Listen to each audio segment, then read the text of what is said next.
Well, thank you for staying with us. At this point, we're going to be talking about Wrapped in Platinum. I know we've got you thinking, right? You'll find out soon as we engage Nakoko Watson, Naughty and author. Nakoko, a very good morning to you. Same to you. Good morning. Good morning. You have a beautiful name, by the way. Really, thank you. Wrapped in Platinum. Yeah. And you're wearing a T-shirt that says exactly that. Wow. Let's start with your writing prowess. How long have you written? Well, I can say that I started doing something small after secondary school or during secondary school days. Okay. But for me to put it out there, like publishing, it's just 2018 that I began to put it out there. That was the first time that something came out published, 2018, in August.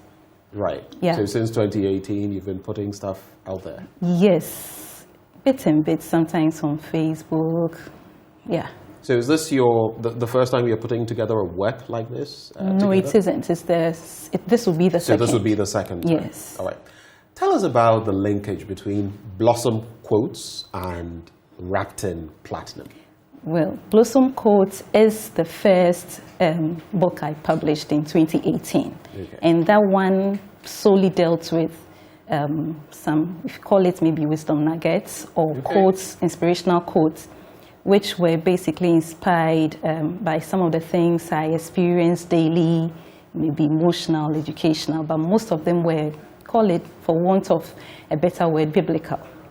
Wow. Yeah, so they are inspirational quotes that I put together. Some of them are even on flyers that I share on WhatsApp and sometimes on Facebook. Wow. Now, Wrapped in Platinum is an anthology. Okay. Yes, now you've got me all excited. Yeah, it's a collection of poetry. I would say a collection of about 66 poems. 66 poems? Yeah, and I'm still writing. Right. So probably when this goes through, in the next edition, I may add up as a review of it. So about 66, and they are poems inspired by the things I see somewhere from friends. So whilst maybe I'm talking to you, you say something that you feel that it's so passionate, you have some passion for, I'll develop it into a poem and then dedicate it to you. So I have some poems that are dedicated to friends in the piece, right, because they gave the inspiration. Yeah. So it's really interesting. What you've mentioned that some of them are about your life, but what are some of the thematic areas? What are some of the things you focus on? Because I get the impression your writing then is didactic. Exactly. It's meant to convey a moral lesson. Exactly, right. It does. So there's something about womanhood, there's something about childbirth. So I have a poem dedicated to one of my nephews, and what happened on the day on which he was born was that we delayed at home, and the mother had to give birth in the vehicle before we go to the hospital. Oh, wow. Yes. So if I don't tell you what is in there, you wouldn't know, but the name of the poem is to the boy's name. It's called Peregrino, and that is his name. And I have a poem too called Experience. That one is for a friend of mine who also said she has experience in her job and other things, and she was sharing it that although she gets tired, it is worth it that she's doing what she's doing, not the monetary aspect of it, so it is also dedicated to her. Then during my secondary school days, I think there was a time where we were cleaning. I attended Agri Memorial? Yes. Zion? Yes. Okay. We are celebrating our anniversary on Saturday. Sorry to use this platform. So we were cleaning and doing all that, and then before we realized we had lost a mate of ours. Oh. And yeah, so I was there and I remembered her. Yeah, I remembered her, and I said, let me do something for this lady. Most of us have forgotten about her, but I think I'll do something for her memory. So I have a poem for her as well. There's a poem about nature. There's a poem about someone sitting in Trotro early morning Accra hustle. When you sit in the Trotro and you're coming, you see a whole lot of things. Yes, a whole lot of things. So I call it Chalewati. That is the title of that poem. So what that person sitting in Trotro sees, he sees a gentleman dressed very well, trying to drive to work, and then someone gives him a bad crossing, and my people, sometimes, no matter the shirt, they'll give you something with a thumb. Everything is captured there, so there's a careful addition of imagery in that. Yeah, so I have narrative poetry, I have some eulogies as well, but it is worth reading. Yeah. So you basically get your ideas from everyday life. Yes. Yes. And I see some of them come from your own experience. Yes. The experiences of people around Yes, you. But you ever, like you said, you also have this incident of a colleague of yours back then Yes. whom you lost. But Yes. do you ever jump into other phrases? For example, politics. Do you have some of that in your book? Yes, a little, but you know you have to be careful when it comes to those areas, you know. Yeah. But they are, you know, poems come in a way that each person may interpret it differently. So the way you read it, but the writer has the in-depth meaning of what he or she wants to convey. Right. So there's a poem that is called Seaman Jolly. You know, Okay. when you're in a relationship with someone overseas, what do you feel? You feel the love. But if that person is somewhere else, what do you feel? And the politics too. Yes, there are some poems related to politics, but it is covered. It is one of the reasons I have the title of the book to be called Wrapped in Platinum. So we have expensive words in there, written in lines and verses, but they are covered in precious words. That's the Wrapped in Platinum. Yeah. Let's unwrap the platinum. Yes. What was your favorite part of this book? I mean, sometimes I know, as an author myself, it's asking an author to give you a favorite part of the book, especially as this one is an anthology, is like asking a parent to choose between their children. Absolutely. I know, I'm putting you in a very tricky spot. I know. But what would be your favorite part? I mean, sometimes there's a part that even when you go back and read your own book, it hits you like, it just gets you so warm inside. Is there any such part to this book, Wrapped in Platinum? There's a part which adds to another part and adds to another. There's so many parts. As you said, I can't choose it. But then what gave me the inspiration to put all these things together was when I started writing for my course as a teacher, that I had to write the poems for my students to analyze. Then I saw the beauty anytime they submitted the assignments, and then I saw that, wow, so this is what people think about it. And so it gave me unique interest with each of them. I can't really point out and say this is my favorite part. Right. Yes. But did penning this book, and maybe let's add Blossom quotes. Yes. So how did it shape you, impact you, from Blossom quotes to Wrapped in Platinum? How has this journey shaped you? It has given me a kind of a relaxed mind when I have to write anything. Like not to stay in one area, but to widen my horizon. You know, if the first piece was an inspirational piece, and this one is an anthology, I'm asking myself, what would the third one be? That means that I'm unwrapping. You can whisper to me. I'm unwrapping myself. You're unwrapping yourself. That would be interesting. Yeah, you know. That would be interesting. Yeah, but I hope to do something, bring together women who have the dream to put out something, but not in a whole. So maybe you have something small that you want to write. I hope to bring them together. We collectively do something that would be not just for me, but for everyone who contributed. That could be another anthology right there. So an anthology, but from different That would authors. be maybe the little knowledge I have may be called a book chapter. So each person will be writing a chapter of their unique topics, and then together we put it out there, but they would all have credit for it.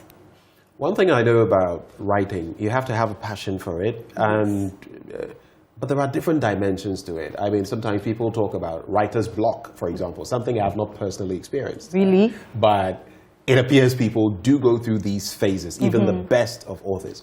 So I ask you, does writing energize you? Does it exhaust you sometimes? What's the experience like? It does. You know, this writer's block thing, when you get the thought of writing something, don't put it down there quickly. You are likely to have it off. You know, it goes off, and then what you started gets stuck, and then you are unable to even keep the focus and then continue. Right. So what I normally advise my students when we are doing anything on writing is to learn how to write freely. You don't have to put in too much energy. Writing should be like a daily chore, like you are washing and you are singing. I like the way you put a daily chore. Yeah. It shouldn't be a chore, should it? No, it shouldn't be, but something that you have a flair to do, even if it's a word that comes into your mind, put it down. If it's a sentence, you put it down. Right. Together you can put it in a whole, and then you would have what you want. Yeah. If you could tell your younger self anything about writing, and here I'm also targeting not just your younger self, but other young people, especially women who may be looking at you and getting inspired by you, what would you say to yourself? What would you say to them? I'll say, Koko, you should have started earlier. You should have taken yourself seriously at the beginning, because I didn't know that there was something in there. It was when I started sharing. I love to share. When I write something, I give it to people who I would say are very young. Right. If they understand, then it means anybody else would understand. But people fear, what if I give it to him and then he takes it like it? Yes. That's always a fear. Yes, yes. Really. So just share your ideas. If they take it, you would have another one, because you birthed the first idea that was stolen.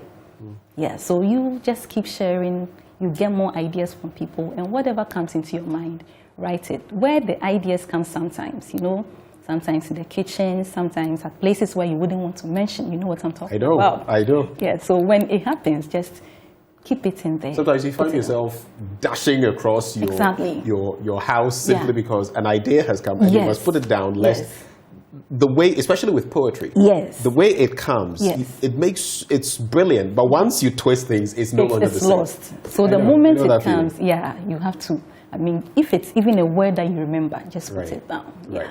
So to wrap the conversation, of course, we want to know about the book launch. We want to know about the book. How many pages are in Repton Platinum? So we have almost about 100 and something pages. I'm not so sure. So just about 100 pages. It's more. What can people expect when they pick up this book, and when is the launch? Give us some details. The launch is on Sunday, the 10th of April, 2022, at the SIC Mall, Makola. Okay. Yeah, you won't miss your way. And the thing is wrapped. I expect it to be there so that we can wrap it together. Right. So, yeah. Right. Well, thank you very much, Nah, for joining the conversation. And we want to see many more books from you. Thank you. And I'll be looking out for yours as well.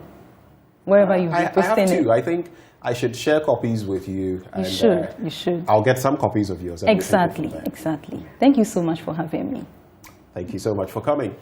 And on the back of that, don't you forget to pass by the SIC Mall on Sunday to get your copies. But the management of the Multimedia Group would like to say a big thank you to the management of Wilma Ghana for donating the following items towards this year's Joy Easter Soup Kitchen. 15 bags of Fortune rice, 10 cartons of Frytol cooking oil, 10 cartons of Frytol seasoning.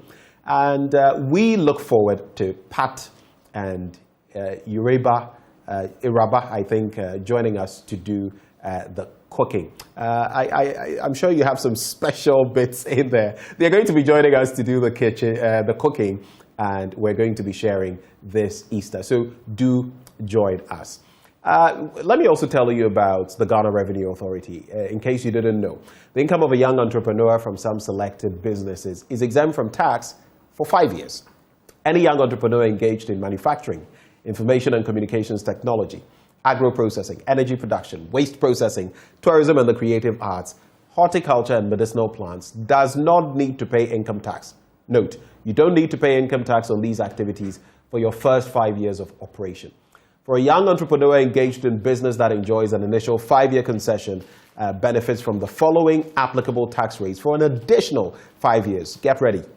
If you're in Accra and Tema, you enjoy 15%. If you're in other regional capitals outside of the 3 northern regions, you enjoy 12.5%. Outside the other regional capitals, you enjoy 10%. And in the 3 northern regions, you enjoy 5%. Now, for further clarity and information, you just go to your nearest GRA office. Ghana Revenue Authority, integrity, fairness, and service. But right before I go, let me just acknowledge Catherine Garments for this wonderful outfit today. When you see me decked in these beautiful garments every Friday, it's courtesy of Catherine Gordon. You can call her on 0277 580050. She's located in Medina New Road. On Instagram, Catherine_Garments. On Facebook, Catherine Garments GH. And on that note, it's a wrap. Do have a wonderful day. And let's connect same time next week on the AM show. My name is Benjamin